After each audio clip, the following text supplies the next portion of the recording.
Shalom, this is Reb Yoseph Shraber coming to you from the land of Israel. This week is Parshas HaChodesh. It's one of the Arba Parshios, the four special Shabbases that are related to preparing for the holiday of Passover. This one emphasizes the biblical idea that Nisan, the month that Passover falls, is to be considered the first month of the year. And the Chumash says that among the reasons is that God specifically took the children of Israel out of Egypt in the spring. So the idea of spring starting the year, in Nisan being the first of the month, first month of the year, and Passover are all interrelated. Now you have a discussion in the Talmud about when the world was created. There are two sides. One is Rabbi Eliezer, who says that it was created in Tishrei, and there is an ancient tradition that it is Tishrei, that's the start of the year, and Rabbi Yoshua says it was in Nisan. The reasoning of Rabbi Yoshua is that in Nisan, the plants start coming back to life, and this is an aspect of creation. Plants that had no life in them, now they start growing and they start bearing fruit. Now, Rabbi Eliezer brings a pasuk that the heaven and the earth were finished and all of their host. VaYikra Hashemayim writes Fakat Tziva'am. And he plays with the word. It's actually a drush of somebody else that he brings with the word Tziva'am, and says that you shouldn't read it as Tziva'an as opposed to Tziviyunam. A slight change in spelling, in pronunciation. The tzadi and the base are preserved. And it's a play on the word tzvi. Eretz Tzvi, the land of a deer, actually is called a tzvi, but it means the prized land, and it also has connotations of being desirable, pleasurable, choice. So what he says related to this is that a tree that is created in its mature state and in its ideal state, which is the way that God created the world, is a tree that has fruits on it. And when you have the tree with the fruits on it, when it doesn't have its maximum beauty, that is in the autumn, that is when Tishrei is. And the prevailing opinion is that it's like Rabbi Eliezer, that when HaKadosh Baruch Hu created the world, he created, everything he created was in its ideal state. A tree that is just beginning to grow and just budding and just forming leaves is not in its ideal state. However, the first of Tishrei is in fact the sixth day of creation, because that was when man was created. So the first of the days of creation was actually the 25th of Elul. And there's also discussions and ideas brought up that the day the world was conceived was on Tu B'Av, the 15th of Av. The idea is that after conception, 40 days later, the fetus receives its soul.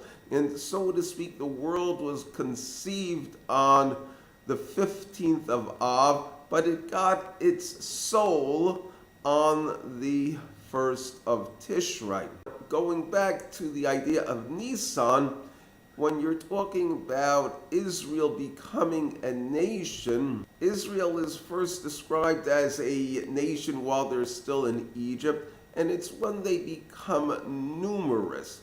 But you could say they really didn't get their soul until they left Egypt. The people were there, but didn't think of themselves much as a people, even though they really were.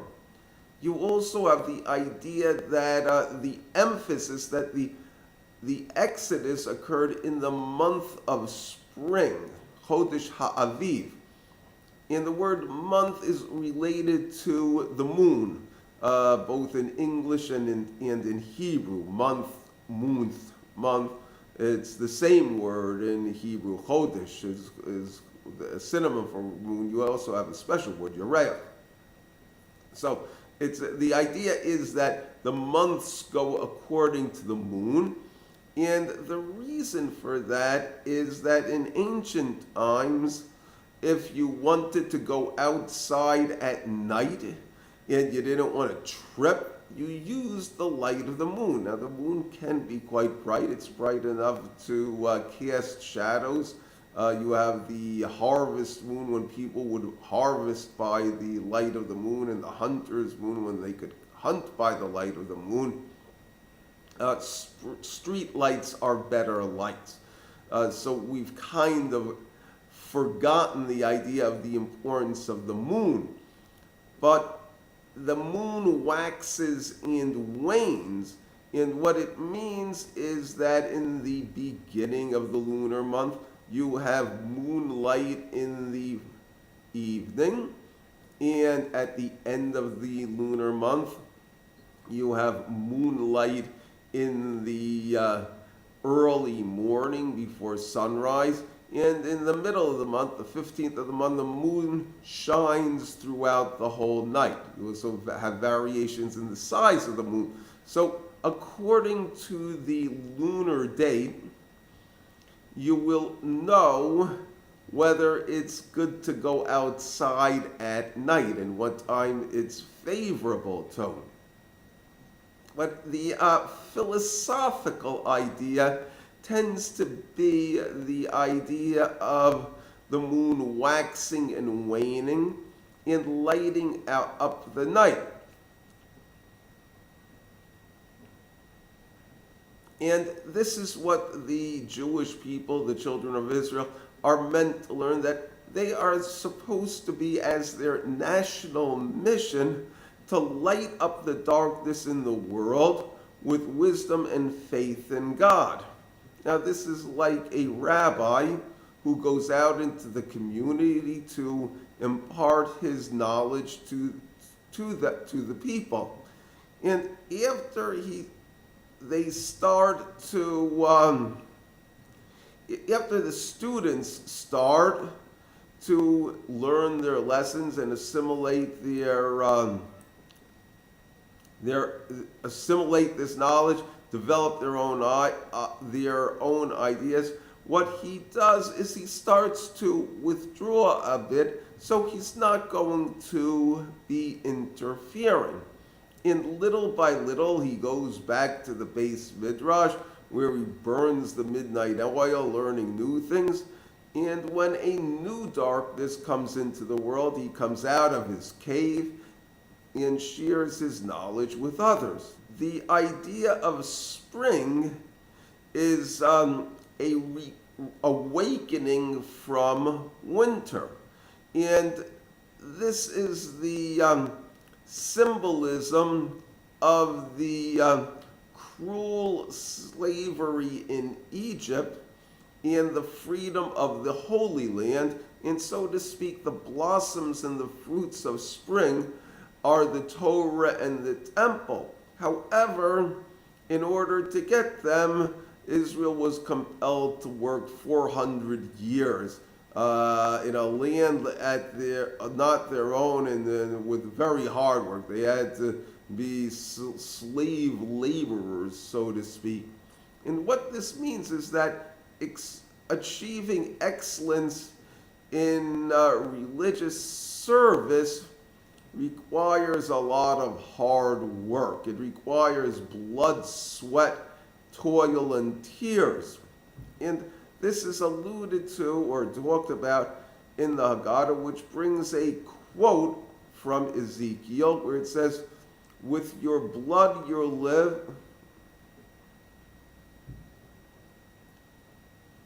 and I passed by you and saw you downtrodden in your blood. And I said to you, with your blood you'll live, and I said to you, with your blood you live. Myriads, like plants of the field, I have made you. You multiplied and grew, and you came to me in perfect beauty, breasts fashioned and your hair grown, but you were naked and bare. And I passed by you and saw you, and behold, your time was the time of love. And I spread my wings over you and covered your nakedness.